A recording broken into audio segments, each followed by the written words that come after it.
big bitch energy. Big bitch energy. Hey, what's poppin'? It's the Big Bitch Energy podcast with me, Sharon Palm. And Sue's ball out at the Lincoln Lodge in Chicago, Illinois. Yeah, it's never changed, but we'll say it every time. Every goddamn time. Every time. We love the Lincoln Lodge. So we love the Lincoln Lodge. I'm obsessed with it. Let's talk about it. I follow it. Yep. And you should follow it too on the grams. On the grams. Yes. I think it's just at Lincoln Lodge. Yeah, it's just at Lincoln. It's so simple. I love it. I love it too. And hey, I love you. Oh, me too. Oh, look at us. So listen, I know last week we talked about if you were happy, and you were like, yeah. Yeah. And because we were talking about how your family was trying to be helpful, but really they were being hurtful. And a lot with my own family too, thinking that like losing weight was going to make me happy. Or, like losing weight was going to make you happy. Yeah. Yeah. So considering we're big bitches, I mean, are you happy? I think that when you said like, are you happy with life right now? I'm not happy with life. So I was like, but I'm happy with my body. Yeah. And I'm grateful that I'm in a better place with my body, because I remember when things would happen and I would just like attack myself and I'd be like, well, if you weren't so fat, then maybe this wouldn't be happening. Or if, you were thinner, then maybe people would like you more, or just like really, really dumb. I mean, I guess we're human. It's going to happen. But like just being really mean to myself because, and I think we talked about that a little bit last week where, we believe our thoughts become the things that people have said to us, when really those are not our thoughts. It's just things that were repeatedly said to us. And I came from like a very cultural, religious background where, all of that really mattered. Yeah. Like it mattered how you looked. It mattered how you presented yourself. Well, and I found that really interesting because I feel like in the States, image and appearance is also really important, but I think it's important in different ways. And I was curious if you could shed any light on that. Like, what do you think the differences are between your culture in Lebanon versus culture out here in America? Like, are there I'm sure there's similarities, right? Just wanting to look good, but it seems like maybe it was a little deeper. I think that's a really good question. I feel like in Lebanon, we're more about family, whereas in America, you're more about individual self. Okay. So like when you're in that kind of cultural setting, you live with your grandparents, your parents, you don't really like leave the house until you're married if you're a woman. Even men stay, it's like normal for a man to stay until he's like found someone to marry and then move out, I don't think it's very much like arranged marriage. Like I think that it's like swayed away from that, and you marry people that you marry people you love, but or someone that you love, but that image is really important and reflects back onto your family. So it's like you are making your family look bad by not looking a certain way or acting a certain way or being, like I was like always such a tomboy growing up. I was like, I had an older brother that I really looked up to and wanted to do everything he did. I mean, I even got my hair cut the way he did, which was such a bad idea because I have curly hair and I would cut it in this boy haircut and it looked like I had like a permed short. It was terrible. Oh. But I wanted to be like him, and like he would burp and I'd be like, and then like my parents would be like, no, you can't do that. You're a girl. Kind of stuff that, and it just really like kind of took away my feminine energy in a lot of ways. Yes. What's so funny is one of my like memories of my grandpa, who I hate, is like, so I wouldn't say that I would sit with my legs wide open. I wasn't like man spreading, but I would usually just like sit like at a comfortable, you know, like my legs would be kind of apart and be like, if you lost some weight, you could actually hold your legs together or you could like cross your legs together. And then I'd be like, look, and then I'd hold my legs together and then I'd cross my legs like, I can do it. I just don't want to. Yeah. And I was like, why didn't you cross your legs? Oh, you can't because you have arthritis. Like, leave me alone. Yeah, exactly. Maybe if you lost weight, you wouldn't have arthritis. I don't know. Exactly. Like, but it was like, and it was also like, well, it's also not ladylike, and it was just like, okay, cool. Fuck you. I know you. I've had like girls from my culture be like, why are you sitting like that? Like, tuck your legs together. I'm like, it won't fit my dick. I'm sorry, closing my legs hurts my dick. I don't know what to tell you. Yeah, sorry. But yeah, that's kind of like I feel like also, in America, it's not really like you reflecting bad on your family as much as it's like you reflect badly on yourself. I mean, like, look at I think that's totally true. Joe Biden's son, for instance. Joe Biden does not give a fuck. He's just like, okay, that's, yeah. Yeah. But I think that's actually like a really fair assessment because growing up, it was never like, oh, you're making us look bad by being fat. It was like, don't you want to be happy? Don't you want to find a boyfriend? Don't you want to get a good job? And I remember being like, what does being fat have to do with like finding a good job? But my dad used to say stuff like, the more able-bodied you are, the more opportunities you have. Same. And so then I would be like, what, am I not able-bodied? Like, what?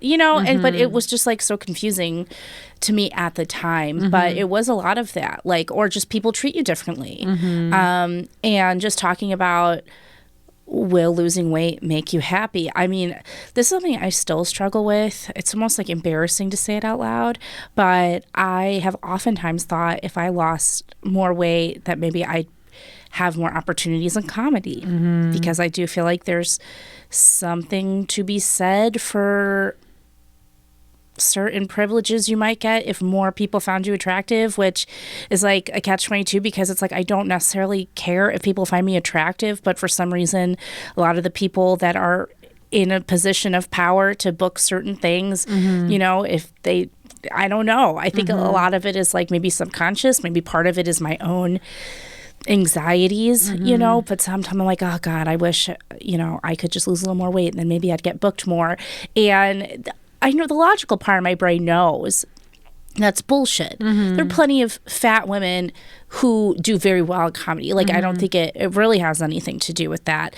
But I will say that I know in my own personal experiences, even when I lost a little bit of weight, I was treated a little differently. Or like all of a sudden that person said hi to me and I'm like, you never talked to me before. Like, right. Who are you? Right. Well, also, like, I wish I can be like, no, like, that's not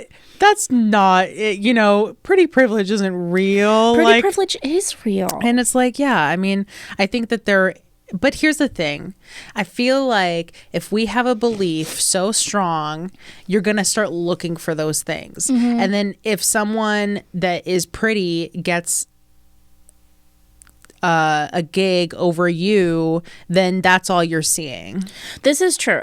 But that's not saying that it doesn't happen, like where pretty privilege did not play a part in it.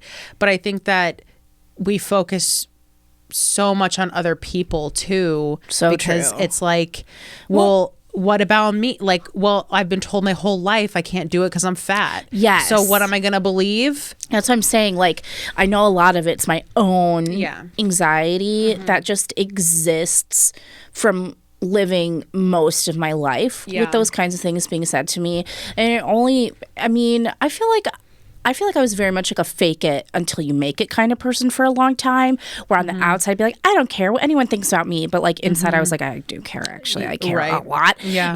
But I feel like in the last several years, I've really come out of that. Like, I feel like I care less and less what other people think of me. And I know, like, we just want our work to speak for itself, right? Like, if you're funny, you're funny. And pretty privilege, okay, yeah, we can say that it's a thing. But it's also like, doesn't mean that I'm not pretty. It doesn't mean that you're not pretty. And all that's so fucking subjective. But unfortunately, the comedy world is ran by men who, Yeah. you know, unfortunately suck most of the time. But we're not talking about them. I wanted to say this joke that's not really a joke, but I'm like, men be raping all the time, but not just women, but my ears. They be raping my fucking ears. They say the dumbest shit. I'm sorry. I'm sorry. Yeah, I didn't consent to that joke, I'm sir. sorry. I'm sorry. You savage for I'm that. sorry. I was thinking about saying it at Shuba's on Thursday because men be saying the craziest shit. This one guy, I think he'll be fine with me saying this, but he was like, I want to be more like Jonah Hill. And I went up there and I was like, just like Jonah Hill, you're also ugly. So Ding. Please stop. But I wanted to say that, like, I do think about that too a lot, where like I'm like, oh, this person got this over me and it's probably because they're pretty or something. But then I talk to that person and then they also have their own setbacks and problems and stuff where they're like, well, I actually don't get booked on a lot of stuff because of this or this or this, or maybe people are intimidated by me. So true. Or we never know. We just don't know. We like, never know the whole exactly. We never know the other side. Exactly. So that's why I have to like literally talk myself down. I have to be like, no, this is dumb. Like, that's not why. That's not why. But it is so deeply ingrained in me, even to this day, where for some reason I think losing 20 more pounds, 30 more pounds would for some reason make me more successful, and it won't. Doing the work, you know what I mean? Showing up, being kind, all that stuff. But it's so frustrating that of all the things that people instilled in me, that is the thing that still sticks with me to this day, and I freaking hate it. Yeah. I mean, sometimes I think too, like, I want to be in this for like with the like longevity. I don't really want to be in this for those like quick, like a 15 minutes of 15 minutes of fame, or like that fast high. Like, I don't want, like, I don't want that. Like, I want to be in it for the long haul, and that means that I'm gonna have to be really consistent. Slow and steady wins the race. And I mean, like, I think that, like, I'm not disagreeing with you, but I'm also trying to say the other side, because I want people to listen to this and be like, holy shit, like you know, I feel like that too, but here's like maybe how I can get out of it. Well, there are so many complexities behind self-image from person to person. And I have family members who are what you would say are conventionally attractive, a quote unquote average body size, whatever. But you know, I've had family members that I watched like run on a treadmill until they threw up, or literally like restrict their calories to like 800 a day. And I'm talking like in high school, like when your body is still growing and developing. And, you know, friends of mine who I thought like, I would think to myself, God, I wish I looked like them. I wish that people looked at me like that, you know, but they were killing themselves behind closed doors just and to what sucks look a is certain way. Just like people that post videos on TikTok of their weight loss transformation, everyone's like, oh my God, you look so good. Not like, are you okay? Right. Are you okay? Like, that's like the problem, is that I think we like celebrate weight loss at such a high. And I'm not saying don't post that transition video. If you feel fucking good, fucking post whatever the fuck you want. You could do whatever you want.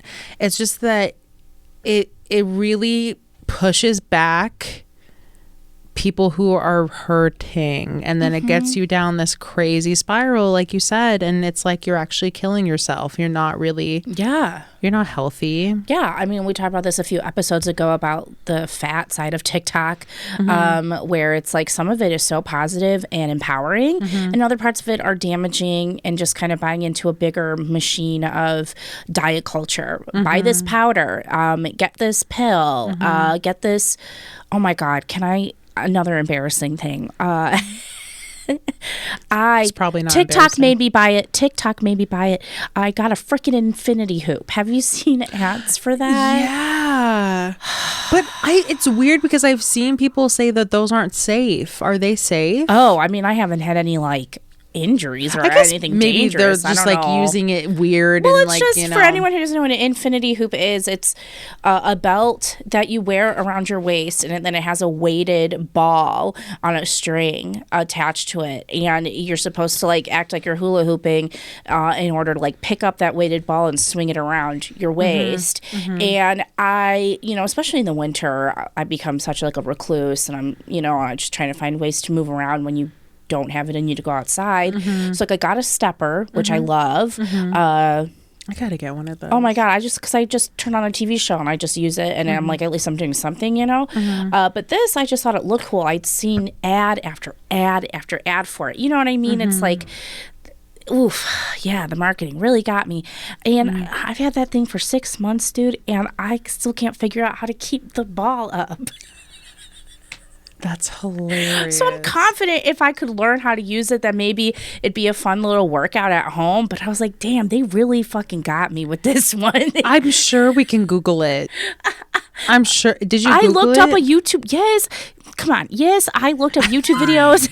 Am I using the infinity hoop wrong? It was like, well, maybe shorten the string or no, it was like the shorter the string, the harder it is to keep it up. So maybe make the string longer. And I did that, and I could for like a few swings, but then I'm like, maybe I'm just like not good at, I was never good at hula hooping before. So I don't know why.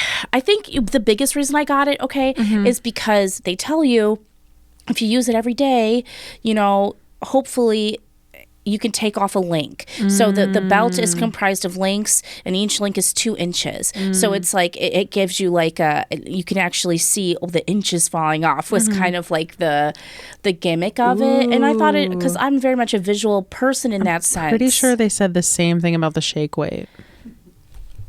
Oh, I didn't like it. No, I wasn't. But yeah, but the shake weight, they wasn't like, hey, watch. We were watch doing the inches fall off. No, they were. Oh, well, I guess they were like, you can lose so much weight. Look how shapely your masturbating arms are now. Masturbating arms are now. But that's like. But this was just like, I just thought it'd be cool to have a visual representation of taking off a link. Like it just, I'm saying it just really got into my brain parts. It just really got, and then to the point where I was like, I'm just gonna fucking buy it. And then I did, and I'm like, I wish I didn't buy it. But then you would have just seen it over and over and over again. This is true. Then the ads went away. That once you buy the thing, the marketing stops. That's so annoying. But anyway, now I want to try it. I'm gonna come over after this and try it. Fantastic. Yeah, give it a try. Again, it's just like, the before and after is what you're talking about. Yeah. Before and after parents, pictures. I was like, when I was younger, it was like the fad was to jump rope. And if you jump rope for 10 minutes straight or 10 minutes, you lost 100 calories. So my parents created a log where I would have to jump rope like 800 times a day or like 900 times. And I would have to like count and stuff. And this one time I just did not want to do it. I don't know what was wrong with me, but I was like, no, I'm not doing this today. This is like a story that you're going to be like, wow, your parents are awful. But because you were talking about exercise and the thing, so this is what it reminded me of. But my dad came home and he was like, did you jump rope? And I was like, yeah. And he goes, then why is the jump rope under the rug? And I was like, oh, I don't know, like, because it's just like, it's just there. I don't know. And then he beat me with the jump rope.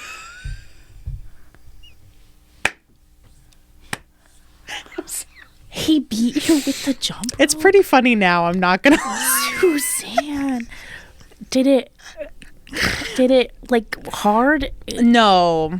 What do you mean? It was like a bunch of like he lightly whipped you? Yeah. What the fuck? But like it was crazy. It was funny because I was like, don't hit my bruises, and then he was hitting my bruises. Just typical Arab dad.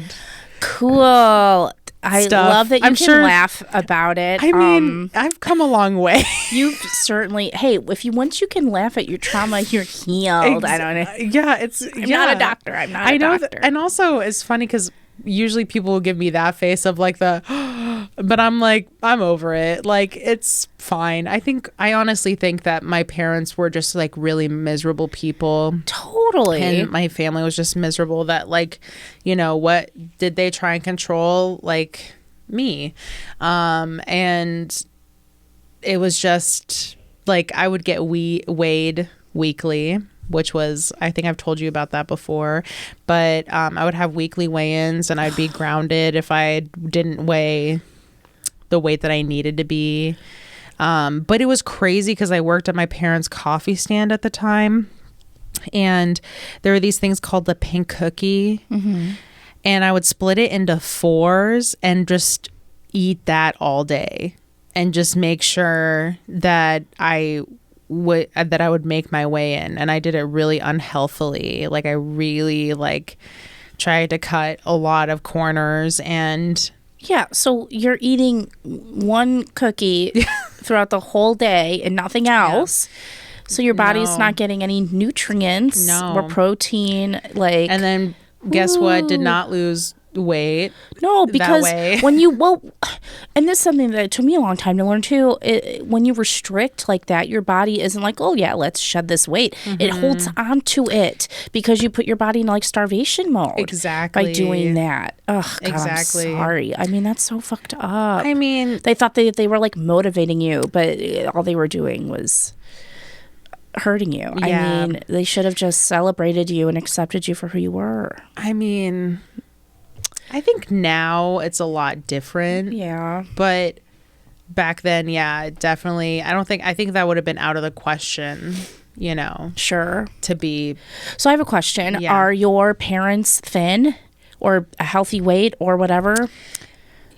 Yeah. A societally acceptable weight? Yeah. My mom is like obsessed with working out. Okay. And she works really hard. Like, and she's very proud of that. My dad also, he's very, very conscious about his weight. And whenever he gets a tummy, he's like, oh, time to cut back. He's just very like. Is that how he sounds? Yeah. Time to cut back. That's what it sounds like to me. Why like, does your dad sound Ford tough? You know, he sounds like a. It's funny because he's the complete opposite of Ford tough. Yeah. But he's like the spiritual man now. What is the opposite of Ford tough, do you think? Prius soft. I don't know. Prius soft. Yeah, he's like a Toyota soft because he loves Toyota. He loves Toyota. Yeah, he loves them. So he's like a hybrid Toyota. Okay, so I have a lot of questions for you today. Please.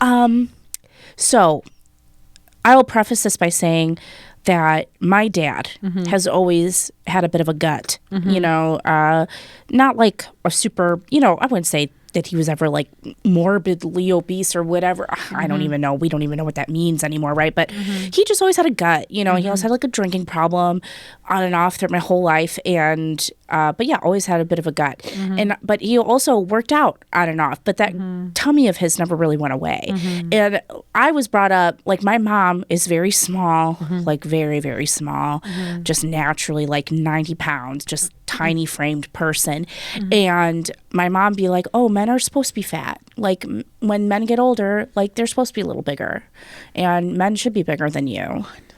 Yeah. And I was just like, okay, then how do you explain men who are thin? Like, because there are, you know what I mean? But it was just like my mom's thing was like, yeah, like, you know, it was more acceptable to see a fat grown man than it was to see like a fat grown woman. But this brings my question is that, yes, my mom was thin and my dad, you know, husky, but I don't really, I mean, I look like my dad a little bit, but the person I look like most in my family line is my grandmother on my mom's side. And my grandmother, never met her in person, but seeing pictures of her, I mean, we're the same. Like, we look the same. So seeing pictures of my grandma, like, in her 40s, she passed when she was 50, you know, she's this body type that I have now. And so my mom was always, like, a lot easier on me, even though...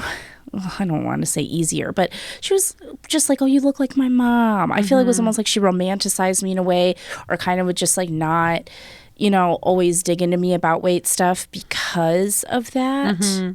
And so my question is, do you look like your parents, or is there someone in your family line that you take after? Yeah. I look like my grandma, my dad's mom. And I fucking hated her. Oh. And they used it like you look like your grandma. You're just like your grandma, fat, like kind of way. And I think that's why I really did not like it. And she was not very kind to me either. When I went down to Lebanon during the war, she would be like this to my cousin. She'd be like, hi, good morning. Hi, good morning. Kind of vibe. And I like ran away to my aunt's house and called my dad, and I was like, she's being mean to me. Like, the fact that I had to even like do that is insane. Like, I have another loving grandma that, like, when I got sick, she'd like tuck me in and be like, oh, it's okay, everything's gonna be fine, like compassionate. Yeah. And this Jesus bitch was Christ. not compassionate. She was like, I did not like her. And I think, like, I don't know, I don't think my family was easier on me because I looked like her. I think that they might have been harsher because she was just declining, like, yeah, but also of her weight.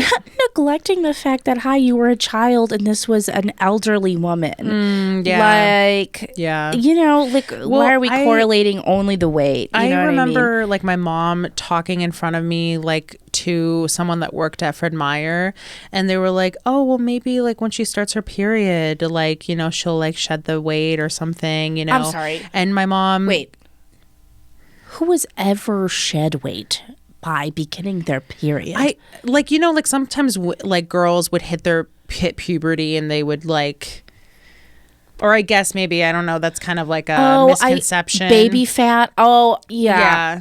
Okay. But, I would hit puberty and then I would be thin, or like the baby like fat grow would come into off. yourself. And my mom was like, yeah, I mean, she already started her period, so that's definitely not going to happen. And I was like, I'm right here. Like, I'm literally standing right here. I don't know why you guys are talking about me like I'm not, a human. Because I'm fat. Seriously. And I started my period when I was 11 years old. Same. So I was so I was like right after the 5th grade ended. And I think that periods start early when you're under a lot of stress as a kid. Yes. So, well, right. I think that's something, that perhaps we have in common is, we both had really tumultuous upbringings for different reasons, and being under that amount of stress and also experiencing trauma. I mean, it makes sense, that your body would be kicked into that kind of gear. I mean, I've had menstrual issues my whole life, and I, isn't until the last bit of time in my life that I've realized that it's because of a lot of trauma that just lives in my body still. So you like heal from a lot of stuff, but doesn't mean that your body still isn't like affected in the long run. Yeah, I think that maybe like I go to therapy, but like at the end of the day, I don't think anything is going to really change unless I make a lifestyle change in the way that I have a routine, or like, like, I don't know, routine as in like I get sleep.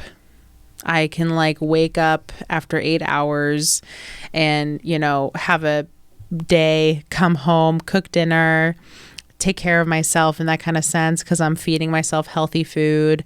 But like, we don't really have normal schedules.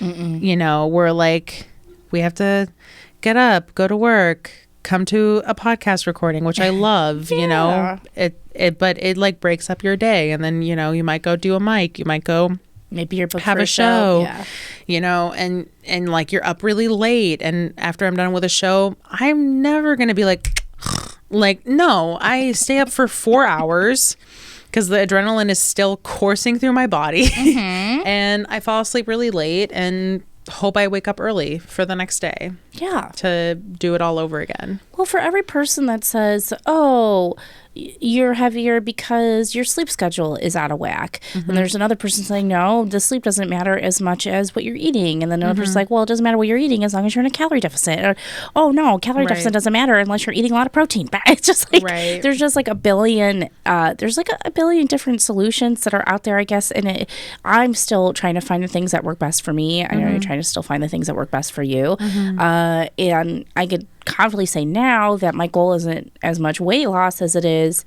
I just want to be healthier. That's all. Exactly. And if that means that I lose some weight, then great. But also, like, that's not always the goal, even though I still have that little voice in the back of my head that's like, lose weight. Yeah. And maybe this would tie in, but you said that you felt like really hot about something, like really angry about something. Yeah. So,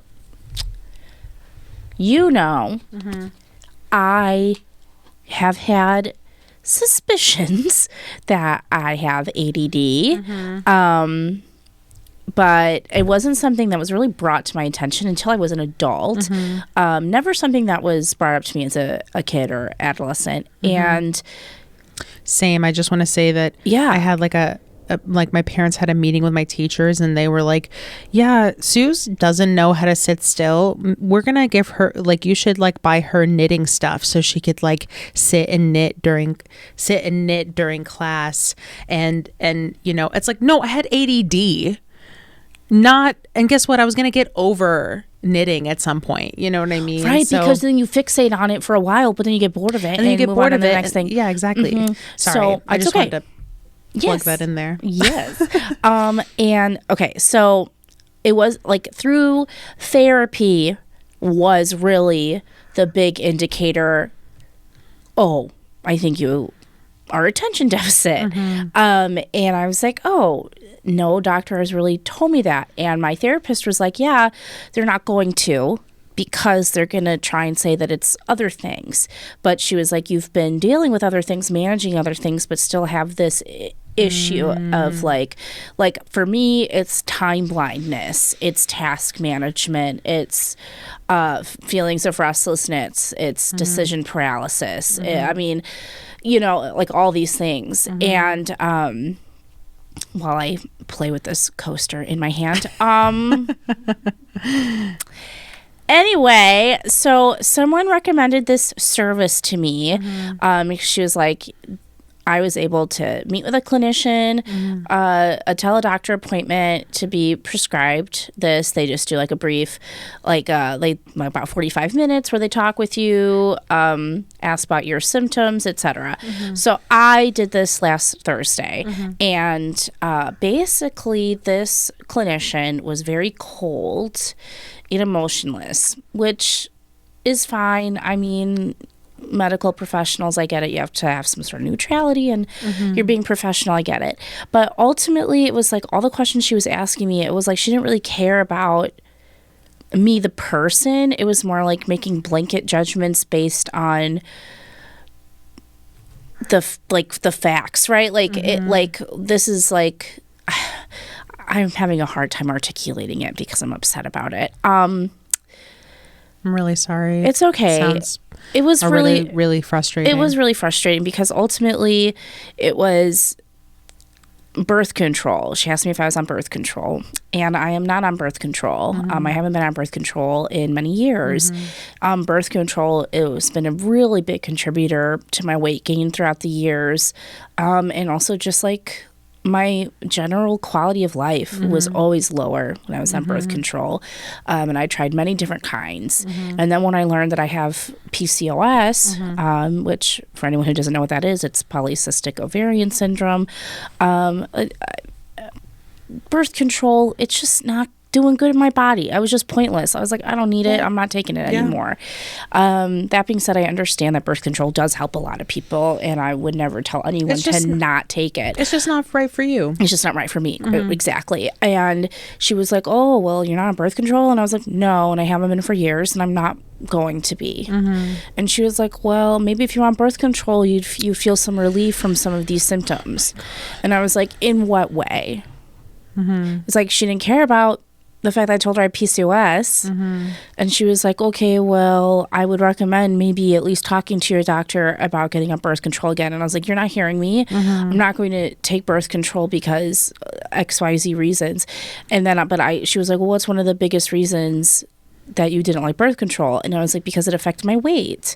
Like, I gained weight like crazy. It didn't matter which kind of birth control I was on. And I was like, I have a hard enough time maintaining my weight as it is now. So it's like, I really don't need anything else affecting it. And she was like, well, that was going to be my next suggestion to you is, maybe diet and exercise could help with some of your symptoms. And I was like, I exercise, I take walks all the time. I, have an active job. I work in the service industry. I'm on my feet, 8 to 10 hours a shift. You know what I mean? I was like, I'm actually fairly active. I wouldn't say that I'm extremely active, like in an athletic sense, but I'm also not totally sedentary either. And I was like, as far as my diet, I was like, yeah, I enjoy food, but I also do my best to eat as much produce as I can. As I try to, I was like, I don't know. I was like, I think that you think that you're helping by suggesting this, but I'm a 32-year-old woman and I've been to a doctor before. So no, I'm not. Yeah. You telling me this is not why I'm here today. It's not some revelation to me. And then she was like, well, women, especially when they are overweight, it really does affect. So, did you not hear any? Did you not? I'm sorry. It's okay. It's making you mad. It's making you mad too, though, right? Yeah. And it was another woman telling me this, which is ultimately what pissed me off the most. And not just another woman telling me this, but a woman who wasn't super thin herself. You know what I mean? So I was just like, do you not deal with your own struggles?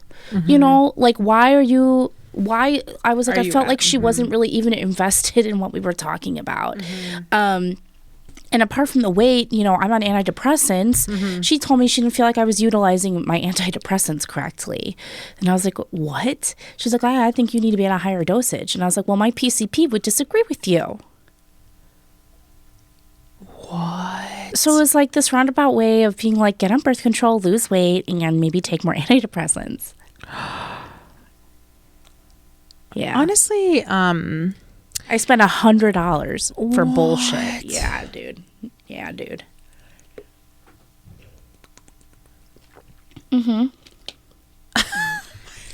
you want to know something else that's really messed up too, is that when we were talking about, she asked me what like my workout routine usually was, which I thought was weird.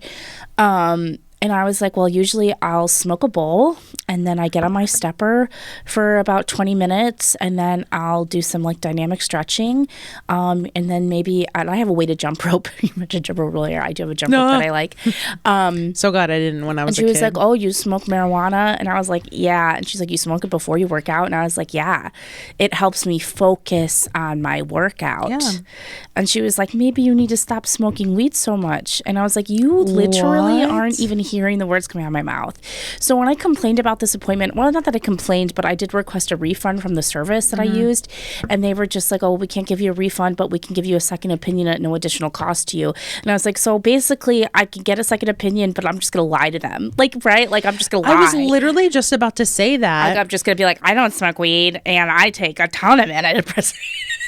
Well, that's when I work out 5 days a week. Like, what? No, that's literally what I wanted to say, is that this just makes people not want to be honest about what they do in their health.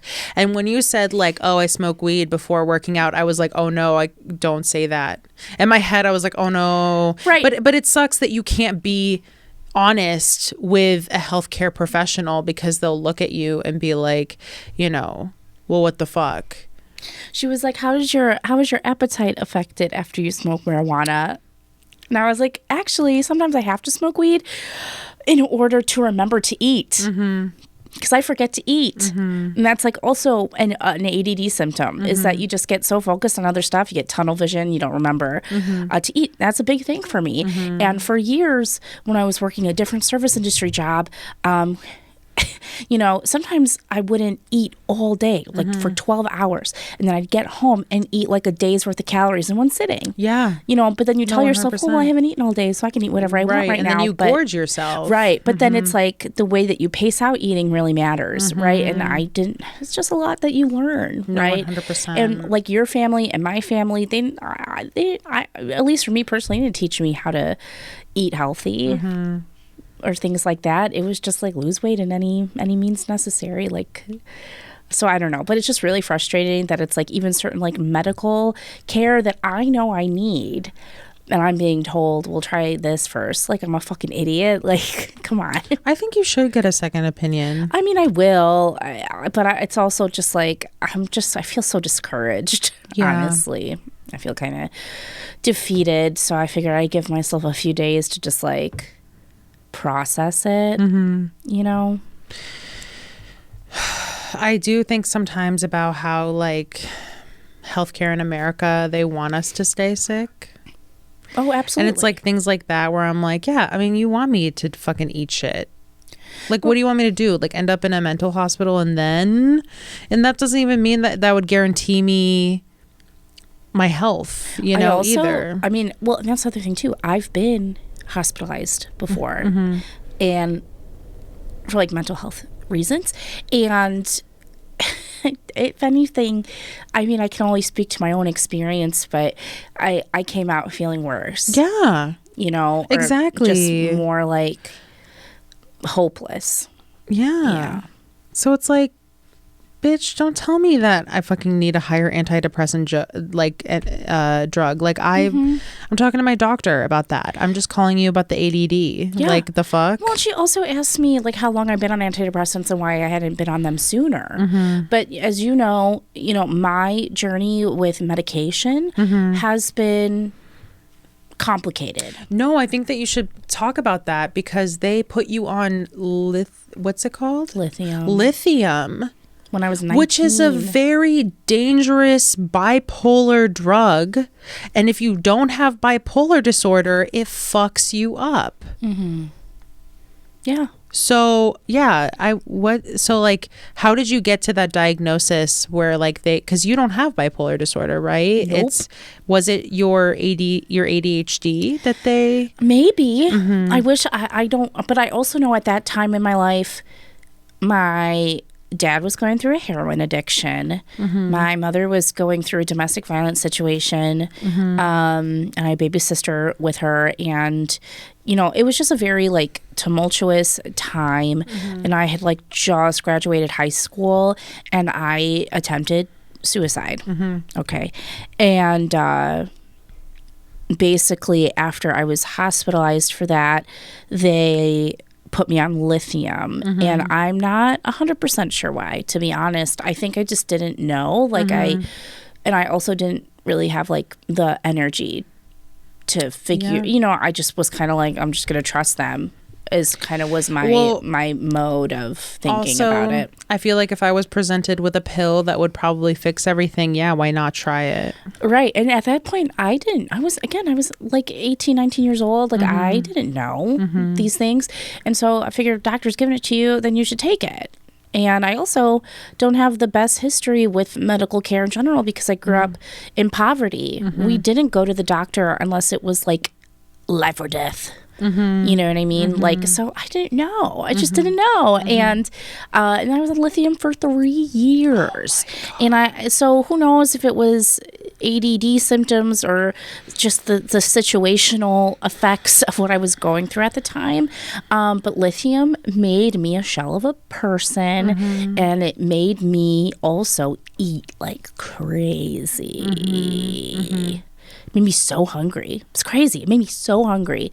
Like hungrier than weed will ever make me. Like I don't know why. I don't know if that's a similar thing with other people who have used lithium, but it made my appetite like insatiable. I couldn't get enough. Yeah. That's crazy. But I could also argue that maybe part of that was also emotional because I was going through so much and food was just an easy thing. But anyway. That's wild. Right. So that was the fun thing that happened to me last week. That makes me sad because now it's just like, it's so discouraging. And like, I can count on both hands the times that doctors have failed me. And that's just like so extremely sad. I know I have painful bladder syndrome, which it's like basically the muscles in my urethra can't communicate with my brain. So when I'm peeing, I can't be like, hey, muscles separate. So it's like I'm peeing, but my muscles are like so tight and it's just really painful. And it feels like a bladder infection. Like, you know, I think that's like the best way that I could describe it because they've given me like UTI medication over and over again just to see if that would bring me any comfort. But I finally, and you know, it's like scary when you don't know what your chronic pain is. I didn't know what it was until I was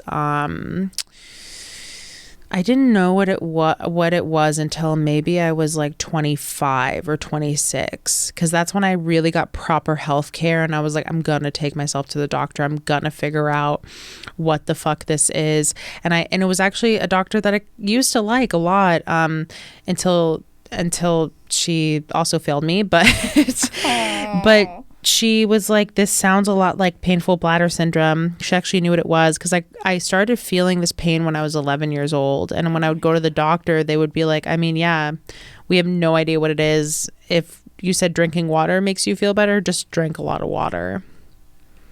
And then they set me on my way. So dismissive. And for some reason, my doctor never was like made the gave me the referral for going to a urologist. They just kind of like always forgot, or they were always busy, which, by the way, that same clinic got sued because they gave a girl a flu shot instead of her birth control shot, and she had a baby instead of 45th Street Clinic. Don't go there. I would sue too. I'd be like, give me enough money to raise this kid and myself. I don't think she got enough money, to be honest. Probably not. She but I finally went to a urologist, and they were like, you do have painful bladder syndrome. The one thing that works out the most is weight loss. If you lost weight, you wouldn't really like have this issue. And I was like, well, I wasn't fat when I got it. I was fat, like I was under a lot of stress. And I think that's, like when your therapist is always like, where do you feel your pain? Like, where do you feel that pain on your body? I think I was just so tense growing up.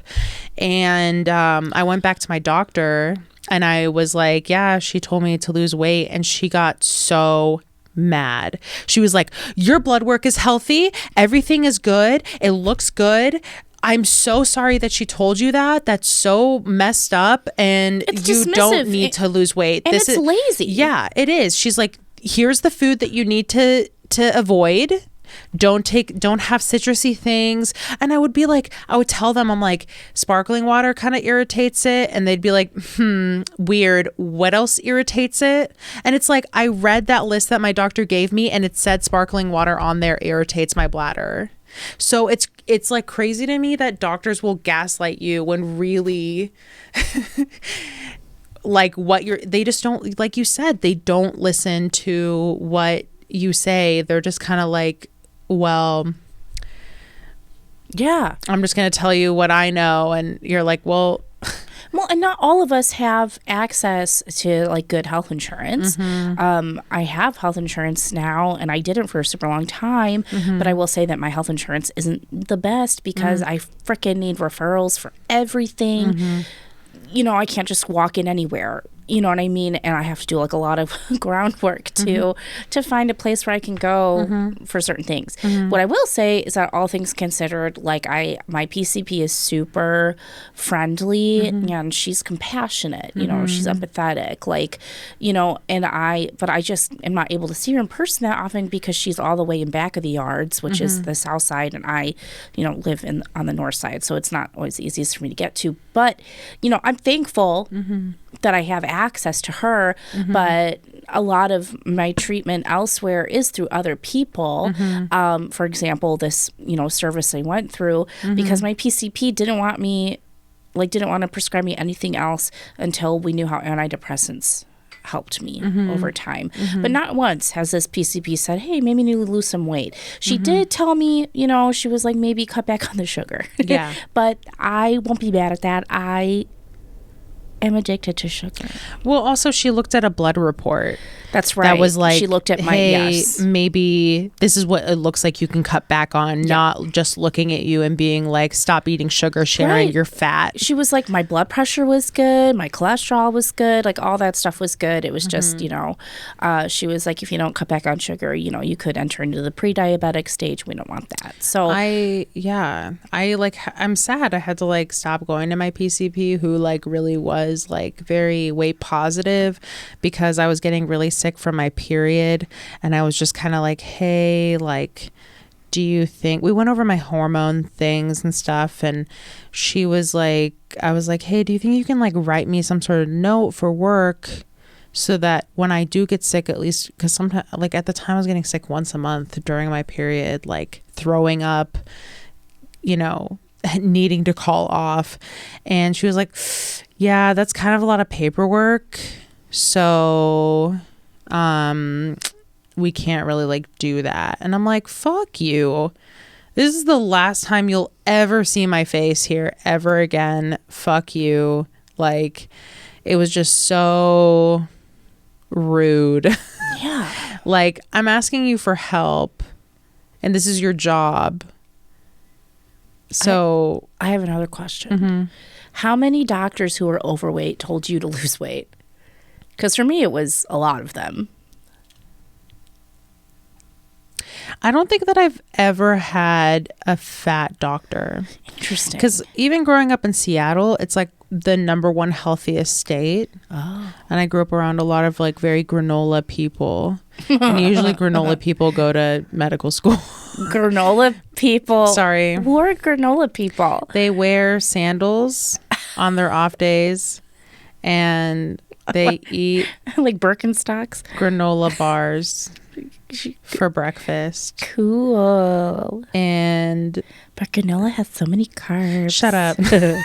Shut your mouth. I'm just kidding. But that's just my opinion, you know. But I don't think I've had like, you know, an overweight doctor per se. I think that my recent doctor maybe gained like some weight, but she wasn't like, I don't know. She never told me to lose weight. I would say like 80% of the doctors that have told me to lose weight all were not thin. You know what I mean? And I just always thought that was so silly to me. No, 100%. Like seeing a nurse have a cigarette on her break and then be like, don't smoke. I know. One time I went to the dentist. Yeah. Okay. And at the dentist, they would take your blood pressure, and this dental assistant, not even the dentist, was like, your blood pressure is really high. And I mean, like, my blood pressure was really high up until I was maybe like 24 because of just like how stressful my life was. And she goes, your blood pressure is extremely high. And I was like, yeah, I know. Like, I know. And she was like, you really need to go on a diet. Like, you really need to lose some weight. And I was like, what the fuck is happening right now? What is happening? And it's like people that don't even have the right to say anything are telling you advice and giving you advice, and they don't even know where you are in your life. Right. There are so many contributing factors to your weight, your metabolism, all these other things.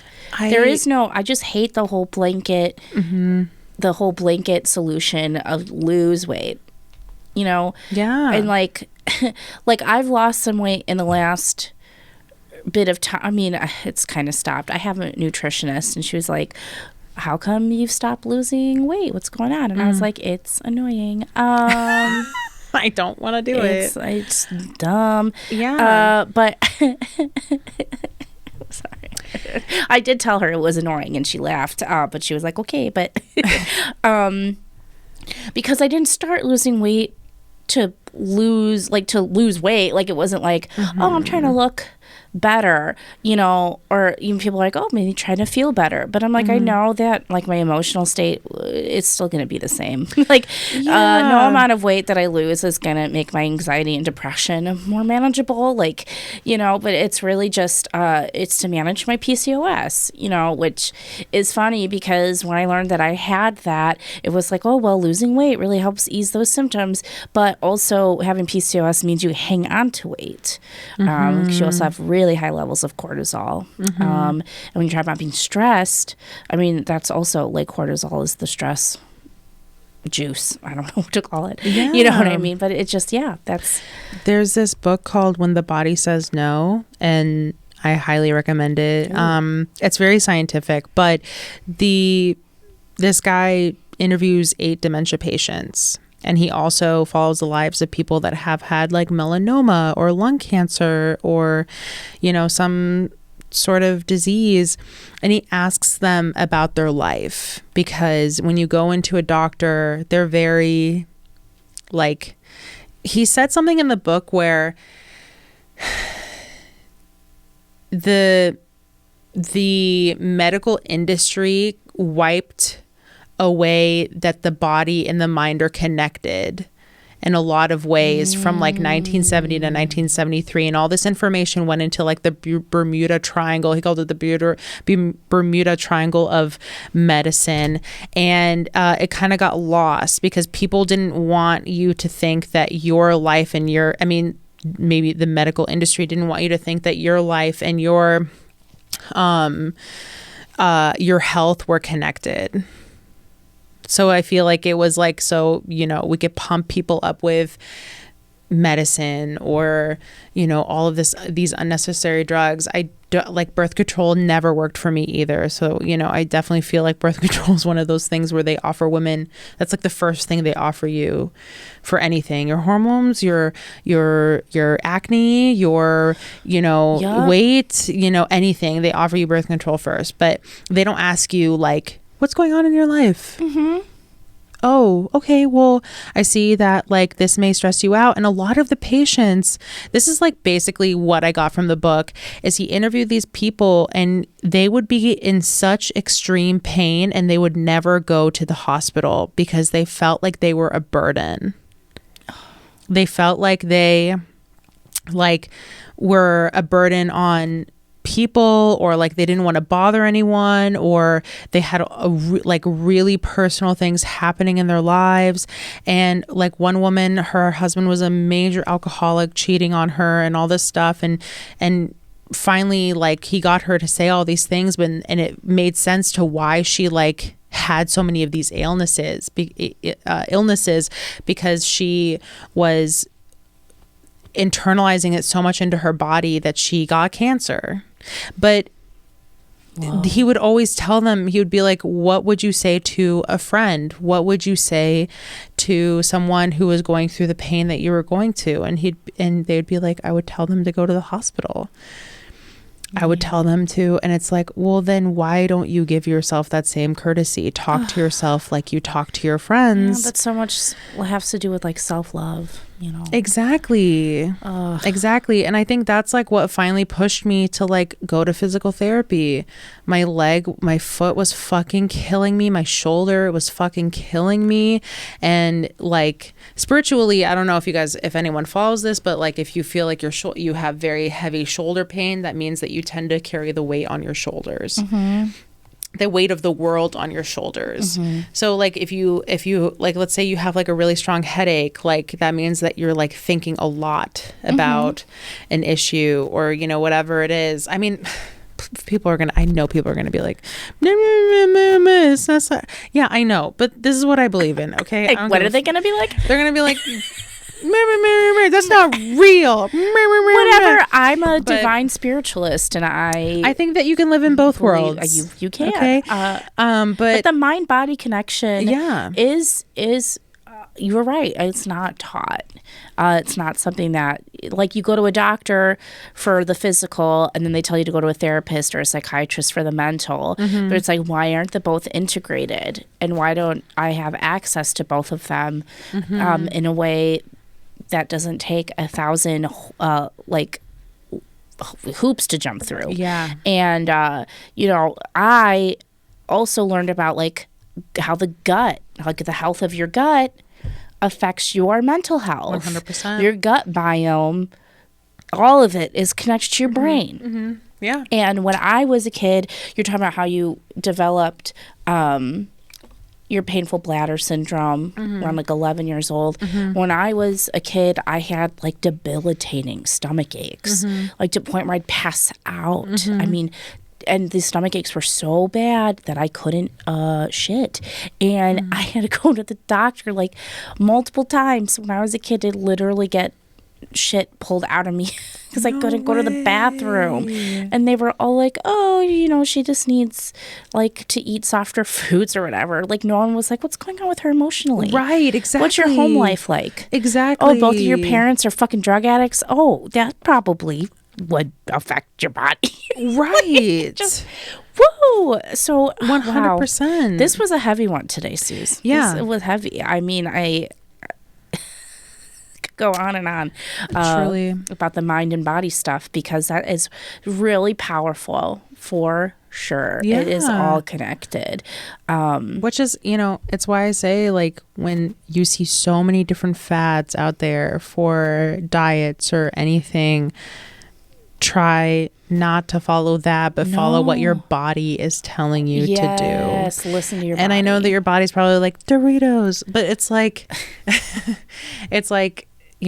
don't go for that, like maybe you can have some Doritos, but also have, I don't know, extra water, a bowl of veggies. I don't know. Ooh. Like when I get a burger and I'll get a side salad instead of rice. Yeah. I'm like, I'm still going to fucking max out on this burger. Yeah. I just decided to replace one thing with something healthier, so at least it's a better rounded out meal. Anyway, wow, we were really big bitches today.